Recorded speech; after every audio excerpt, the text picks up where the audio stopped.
In this video, I'm going to be talking about Reaper bones and the best way to prime them and prepare them for durability. Now, a lot of people might not need to do this method, so I suggest you take a look at Black Magic Crafts video. Now, he has an excellent video, and for most people, I think if you follow what he says, you will be very happy with the results. He goes through step by step how to prepare and prime Reaper bones. It's a very good video. This video, however, is going to be talking about my own personal methods that I use because my miniatures go through a lot of wear and tear. Even if I'd had a padded case where I protected each individual miniature, I'm dealing with a situation where I'm dealing with young kids, people that have never played D&D, and just using miniatures a lot in games with different players and stuff, which means a lot of wear and tear, even if I'm super protective of them. So that means I need my Reaper Bones miniatures to be super, super durable, and I want that paint to stay on there. So that's what I'm going to be talking about first, and then I'm going to be going through some of the other methods people use from the Reaper forum. Now, those forums are great. I'm going to be linking those down below as well, and you might find one of those methods very handy. So here is my advanced method for priming and preparing Reaper Bones for painting, for maximum durability. Now, people say you should be able to just take bones out of the package and paint them directly, but I have found it's absolutely necessary to clean them off. Now, you can use any sort of dish detergent, but you really want to use a clean toothbrush and make sure you rinse them thoroughly. Once the miniatures are washed and rinsed, you're going to want to step to the next step, which is soaking them in 90% isopropyl alcohol. That's 90% rubbing alcohol. Now, what that will do is get rid of any residue of anything left over on the miniature from the factory, and with the Reaper Bones material, it also seems to sort of dry out the material thoroughly, and I don't know how else to put it, but it just seems to make the PVC material take primer and paint better. I don't know the science behind it. I don't know what's going on. All I know is that if you soak Reaper Bones overnight in rubbing alcohol, or if you swish it around in rubbing alcohol and let it sit in the alcohol for at least a couple hours and then let it dry thoroughly, the paint and primer just sticks on the material better. But again, let me repeat myself, allow the Reaper Bones to dry off completely after washing or soaking them in rubbing alcohol. Our next step is to do a base coat with Vallejo brush on surface primer. This is the absolute best base coat I have found for Reaper Bones miniatures. It provides a great base coat, and then you can use pretty much any kind of acrylic paint on these miniatures.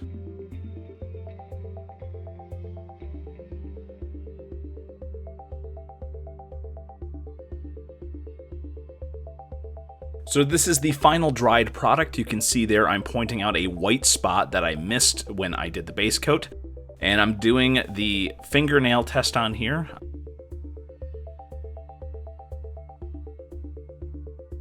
As you can tell from the marks there, I really am trying to scrape away this coat of primer, and it's just not working. Here again, I'm going to use my thumb, and I'm going to really kind of knuckle down there, and as you can see right there, there's some clear marks where you can tell that I was, putting some pressure down, but the base coat of Vallejo primer does not show white. I'm going to do the same thing to this other miniature here. I'm going to use my thumbnail. I'm really going to scratch hard, trying to get some of this stuff to show white underneath. Dry brush this one white so it's not as clear as the other example. But as you can see there, I'm not getting anywhere with scratching this with my thumb. And to prove that I'm not faking here, I'm going to pull out the old buck knife. And obviously, if you do this, it doesn't matter how great your base coat is, you're going to get some stuff scraped away. So you can see that's what it looks like when you get the primer scraped away. And obviously, even going at it with my thumbnail, not much primer is lost.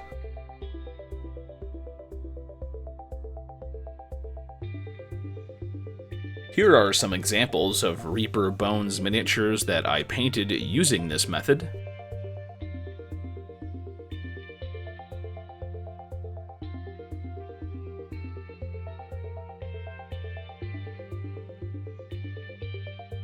So even though these miniatures have been used a lot, you don't really see much wear and tear. I don't think I see really any Reaper Bones white showing through this particular miniature, except for the little bits that I didn't paint properly. Same thing for this skeleton, a lot of use, and it seems to have kept its paint job pretty well. So let's talk about some of the other methods for priming bones. These are mostly going to be the ones that are shared on the Reaper Miniatures forums. First off, let's take a look at priming them with nothing but a base coat of Reaper HD paint. Now, I have quite a few miniatures painted like this because everyone was saying that was the proper technique when they first came out. And let me tell you, this Mind Flayer miniature, or whatever Reaper named him, he has not lost any paint at all. And this guy has been in my carrying case for years. This is literally one of the first Reaper Bones I ever painted. Same thing for these goblins. However, if you look at them, you can see they are starting to lose paint on the very edge of the torch. Now, unfortunately, all my miniatures were not a success story. This fountain is just chipping paint everywhere. I'm not sure if I didn't clean this off properly or if it's just too rough handling, but obviously not a great situation there. So the second most popular way of priming miniatures is to use Reaper Liner as a base coat. Now, a lot of people use this, and I've tried it out a couple times. All three of these miniatures were base coated with Reaper Red Liner, and as you can see, it turned out pretty well. The liner stays on there pretty good, not quite as good as the Vallejo. This might be an option if you want to try it out and see how that works for you. And now some options that have not worked out. Number one, I heard people saying that if you base coat it with Citadel black paint, that works out well. No, absolutely not. This miniature was stored in a box awaiting painting, and you can see the results. Paint's chipped. I would not recommend this. The vast majority of spray primers just do not work on bones. I heard some people had good luck with cheap Walmart spray paint, and I heard people had good luck with the Army Painter color match. Now, I did have one good spray with the Army Painter color match, but unfortunately, it's just not as durable as the brush on. It's obviously very convenient to use spray paint, but in this case, I think convenience is outweighed by it just simply not working. And again, maybe it's because I don't live in a dry enough climate or what, but I have wasted a lot of time trying to spray paint Reaper Bones, and it has never worked for me. Thank you for watching the video. As always, if you have any comments about priming Reaper Bones, or if you have any tips or tricks that you find really good, please let me know in the comments below. And also, no thanks to Kringle, who stole a bunch of my miniatures, and I'm going to have to ship those out to somebody soon. So thank you for everybody who entered that contest. I can't stay mad at you. Aw, no, you're forgiven. Oh, thank you.